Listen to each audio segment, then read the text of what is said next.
se fosse possível conquistar novamente aqueles que se foram? Juntos, nós podemos. Invista neste canal. Invista em um mundo melhor.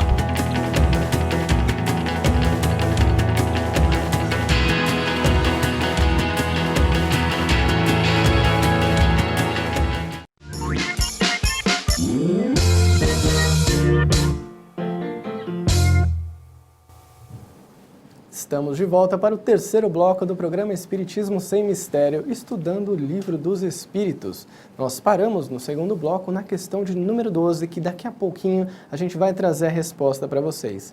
Mas antes, gostaria de trazer e informá-los de um outro livro que temos na nossa loja Mundo Maior. O livro é o Evangelho da Reencarnação, de João Demétrio Loríquio. Um livro muito interessante, com tema baseado em uma pesquisa apurada do autor em literaturas respeitáveis e que vai apresentar uma visão esclarecedora a respeito da reencarnação e da ressurreição, falando sobre os equívocos e sobre as distorções de interpretação ao longo da história. Você pode adquirir esse livro através da loja Mundo Maior, entrando no site mundomaior.com.br ou ligando para 0 operadora 11 4966 5775. Então entre lá e conheça o livro de João Demétrio Loríquio, o Evangelho da Reencarnação.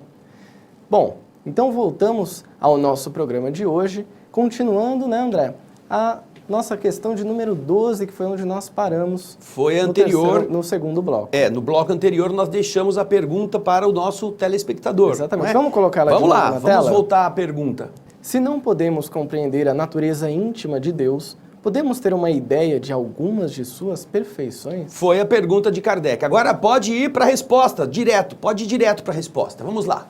Olha o que os espíritos responderam. De algumas, sim. O homem as compreende melhor à proporção que se eleva acima da matéria. Ele as entrevê pelo pensamento. Então, de novo, os espíritos estão afirmando que a nossa vinculação à matéria barra a nossa compreensão melhor da divindade. Estamos vivendo numa ilusão feita de pedra, achando que isto é o que vale, que isto é o importante.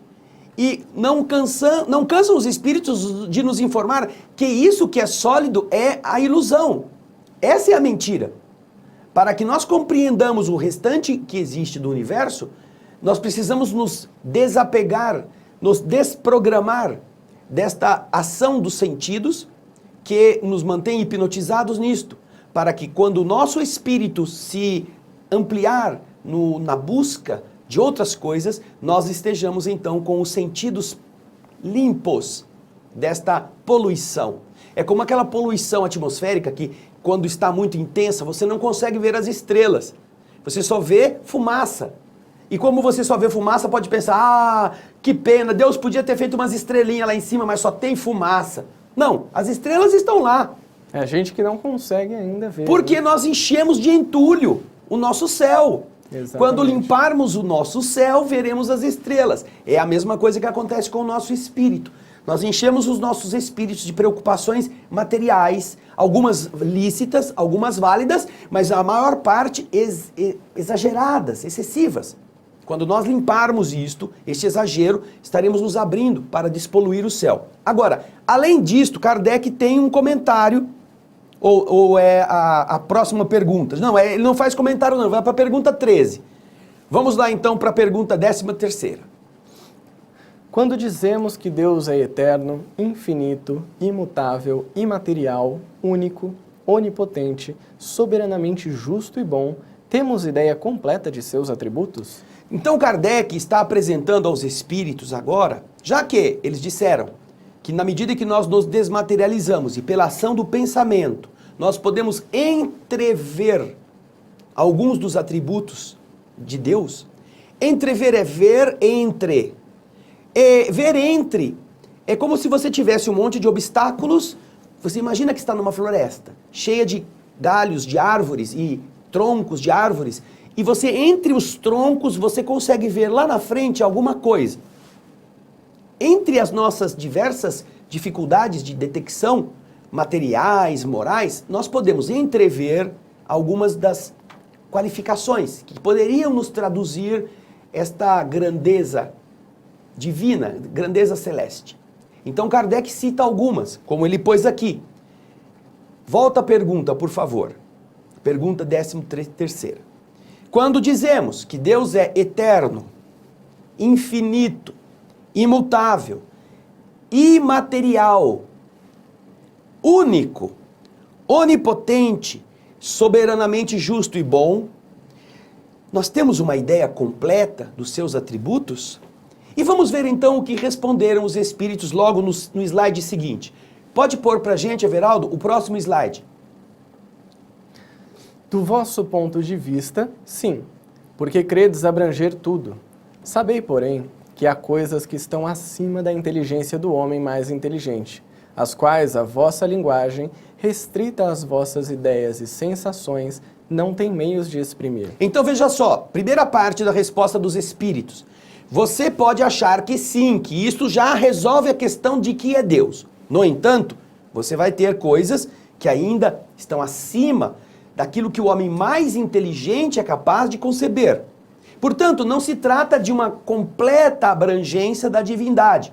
Existem coisas que o homem ainda, como formiga, não é capaz de entender.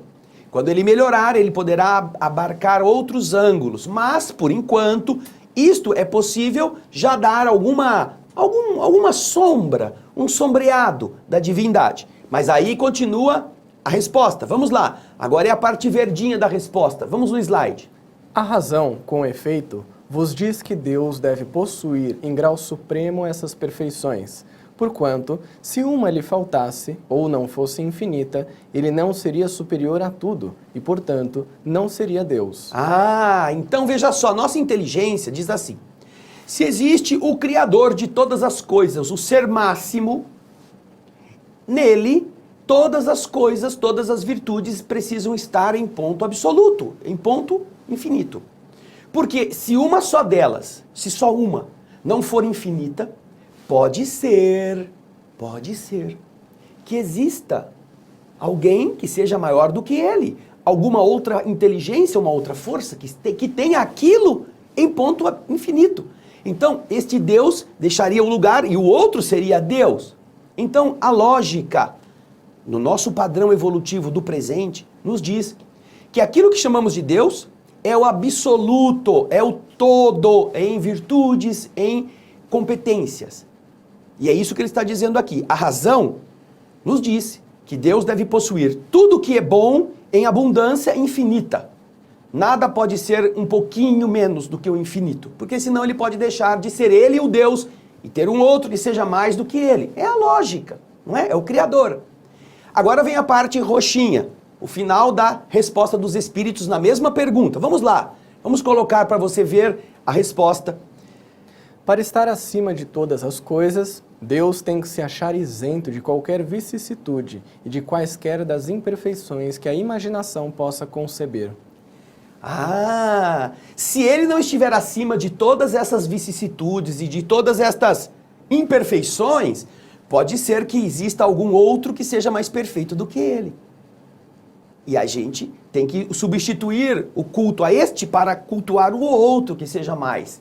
Então, o sentido é este. Ele tem que estar acima de todas as coisas. Ele precisa estar no top. Ele precisa estar gerando tudo com a perfeição que lhe é própria, para que depois todas as coisas evoluam a partir do nível em que foram postas. Mas ele é a matriz, ele é a perfeição. É isso que está dizendo a resposta dos espíritos superiores. Agora, logo a seguir, nós temos o comentário de Kardec, que é a questão que vem depois, o nosso próximo slide. Vamos a ele. Kardec faz um comentário a esta resposta, tratando cada um dos itens que ele apresentou para os espíritos responderem. Vamos lá. Primeiro, Deus é eterno. Júlio. Deus é eterno. Se tivesse tido princípio, teria saído do nada, ou então também teria sido criado por um ser anterior. É assim que, de degrau em degrau, remontamos ao infinito e à eternidade. Deus não pode ter começo, porque se tivesse começo, alguém teria que ter criado este começo, e não ele. Portanto, ele é eterno. Segundo item, ele é imutável. Vamos ver por quê. Vai lá, Júlio. É imutável. Se estivesse sujeito a mudanças, as leis que regem o universo nenhuma estabilidade teriam. Já pensaram? Já pensaram? Um dia você ficar esperando o sol nascer e não nascer? Ah, hoje não vai nascer o sol. Vai ficar uma semana sem sol. Ou vai nascer em horários diferentes. Ah, hoje não vai, a Terra vai mudar o modo de girar. Ela girava de um lado, agora vai mudar do outro. Mas de repente ninguém manda um aviso. Não põe um slidezinho e fala, gente, no próximo slide vai mudar a rotação da Terra. Não, ninguém avisa nada. Então, se Deus não fosse imutável, também as coisas que estão sendo filhas de Deus teriam esta instabilidade. E não seria, então, possível se construir um universo em equilíbrio. Por isso que ele precisa, logicamente, ser imutável. Depois temos o próximo. Vamos para o próximo lá, ó. Deus é imaterial. Quer isto dizer que a sua natureza difere de tudo o que chamamos matéria. De outro modo, ele não seria imutável, porque estaria sujeito às transformações da matéria. Deus não é velho, Deus não é barbudo, Deus não é gordo, Deus não tem músculo. Deus é imutável e ele é imaterial. A matéria é o princípio transformado no nível em que estamos. Mas a matéria é mutável. Como Deus é imutável, ele também não pode ser matéria. Simples assim, não é? Exatamente. E nós vamos continuar falando sobre as outras características no próximo bloco, que é o nosso quarto e último bloco. E você que está nos acompanhando, que quer participar, entra lá no facebook.com/TV Mundo Maior e responda a pergunta: Deus criou o mal? Deixa ali a sua resposta que no próximo bloco a gente vai trazer para o programa. E participe da campanha Espiritismo Precisa de Você. Você que já é sócio do Clube Amigos da Boa Nova, pode aumentar um pouquinho a sua contribuição entrando no site amigosdaboanova.com.br/Espiritismo SOS ou ligando para 0800 12 18 38. Participe e ajude a TV Mundo Maior e a Rádio Boa Nova a manterem todo esse trabalho na ativa, todo esse trabalho chegando até a sua casa. Nós vamos para um rápido intervalo e já voltamos.